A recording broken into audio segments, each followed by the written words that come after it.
Hi everyone. Today Kathy and I are going to be responding to the question, how do I learn to like myself? And I think that is such a simple question. I mean, it's obviously a very simple question, but at the same time, it's such a hard question. I mean, it's really so complex because there's no easy answer, and even if there could be cut and dry answers to that question, putting them into practice is even more difficult.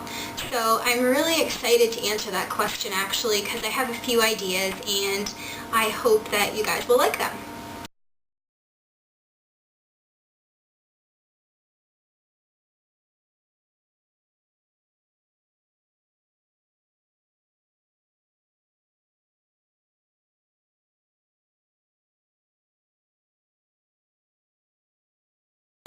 So, as far as learning to like yourself, the first thing that I wanted to talk about is I have a little phone trick. Let me explain that. Basically, I posted this on my blog before, and I know a lot of people probably think it's cheesy and I'm full of sunshine and rainbows and kittens and everything like that, but you have to look at it for more than face value. And what I do with the phone trick is I have set my cell phone to tell me every single morning at 9 o'clock my cell phone has an alarm, and every single morning at 9 a.m.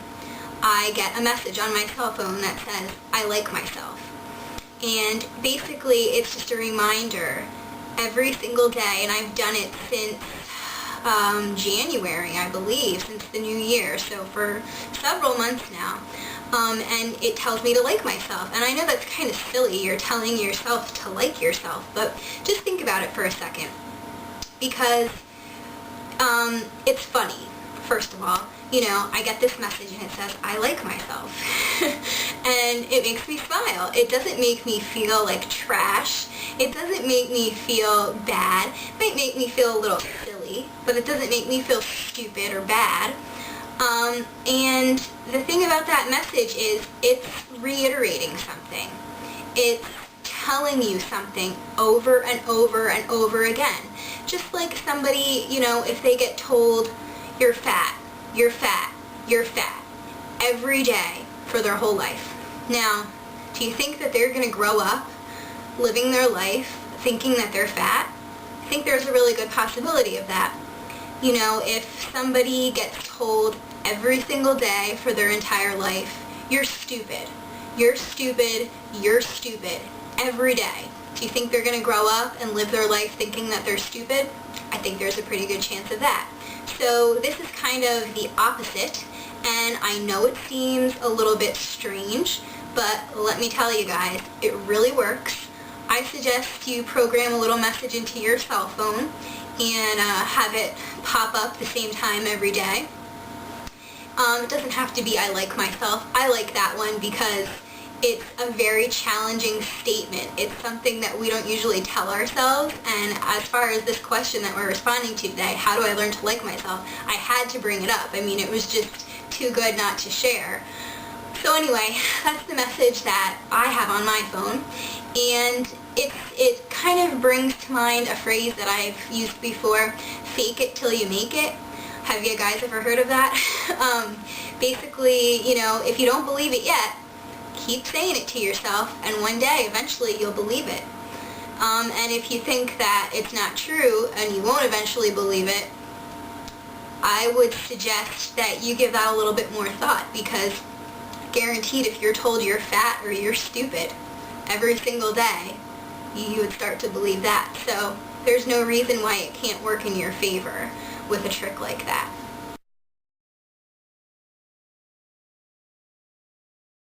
Hi everybody, I am going into my bathroom at my house actually, and the reason being that I want to show you some positive reinforcement that I have in my bathroom.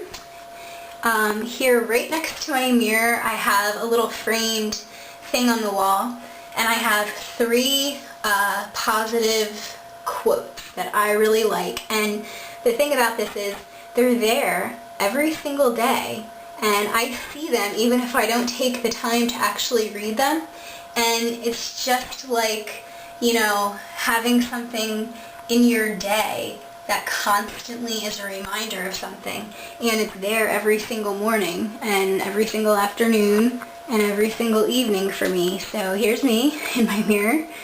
Here's my positive reinforcement. Try something. Try something like that. I think it really works. I've had quotes on my mirror or next to my mirror for probably 3 years now, and let me tell you guys, it's doing some good.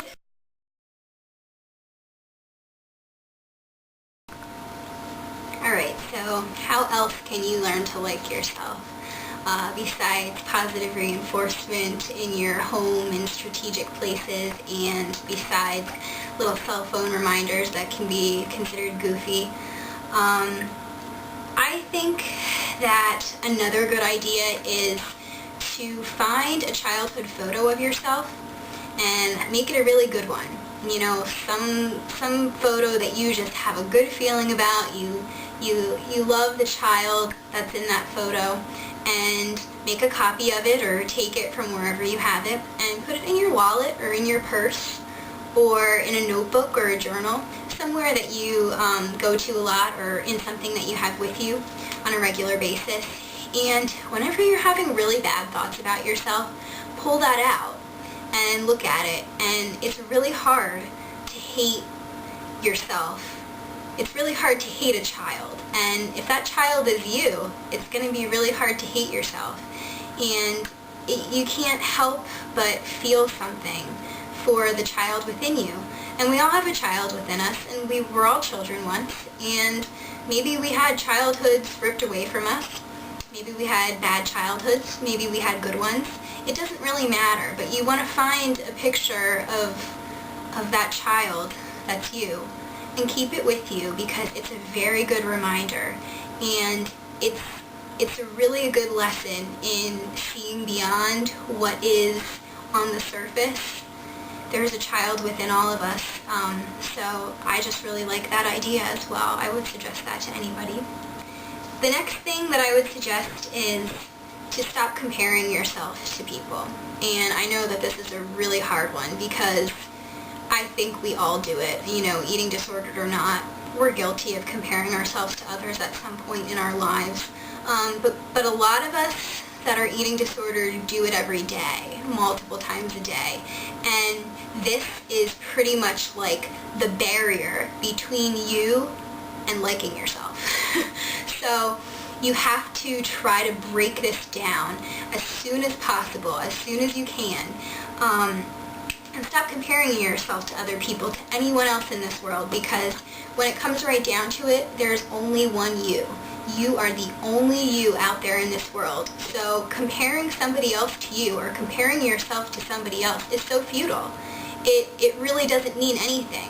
You're picking parts of your body that you wish were like someone else's. Someone else's parts of their body are better than yours. Some pieces of somebody else's personality are better than yours, but it's just irrelevant, because you are the only you, and only you can be the way you are, and only that person can be the way that person is. And I think that, you're not going to be able to fully like yourself if you keep comparing yourself to other people on a regular basis. And if you can't even like yourself, you're certainly never going to love yourself. And I would really like to see all of you love yourself at some point, love yourselves, I should say, at some point in your life, hopefully sooner rather than later. And I know I sound like one of those cheesy motivational speakers, but I really believe this stuff, and I think that it's really worked for me, and I don't hate myself. And believe me, I used to nitpick every little thing about myself, and I really used to despise myself. There were things that I liked about myself, but there were way too many things that I hated about myself, and I couldn't get anywhere in recovery, as much as I didn't want to have an eating disorder, and as much as I, went to therapy and did groups and went to a nutritionist and did everything I possibly could, and, was a smart person. It didn't matter, because I didn't like myself. And until I began to like myself, I couldn't take that next step up and, push recovery on a new level. So I really want that for all of you watching, and I hope this video has been helpful today.